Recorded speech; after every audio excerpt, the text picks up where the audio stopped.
एक किसान अगर खेती कर रहा है तो अगर वो 1 बीघे की खेती करवा रहा है तो 1 बीघे की खेती में इस समय कम से कम 15 से 16 हज़ार रुपये लागत आएगी। उसके बाद जब किसान उस फसल को काट कर बेचेगा, जो लागत निकालेगा उसको पूरा करने के बाद उसको फिर से पूंजी लगानी पड़ेगी।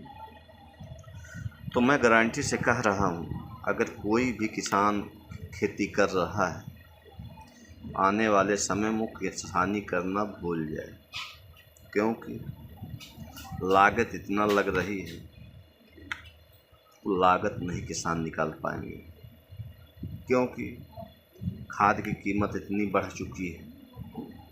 किसान को सब्सिडी दे रहा है सरकार अभी फिलहाल, लेकिन एक बोरी की यूरिया की कीमत लगभग 1500 से 1600 रुपये कीमत हो गई है, और एक बोरी डीएपी की कीमत कम से कम 28 रुपये मान चलिए।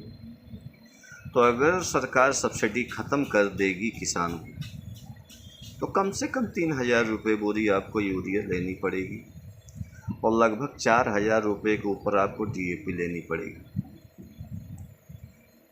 यही समस्या आगे दिखाई दे रही है। और जो बात आ रही है, दुकानदार लूट रहे हैं, किसान की गलत भावना है, क्योंकि अभी जो यूरिया आ रही है प्राइवेट दुकान, एक बोरी यूरिया कम से कम 275 रुपये में पहुंच रही है। उसके बाद दुकानदार को, प्राइवेट दुकानदार को कम से कम कंपनी 2 से 3 किलो जिंक या सल्फर ज़बरदस्ती काउंटर पे भेजती है।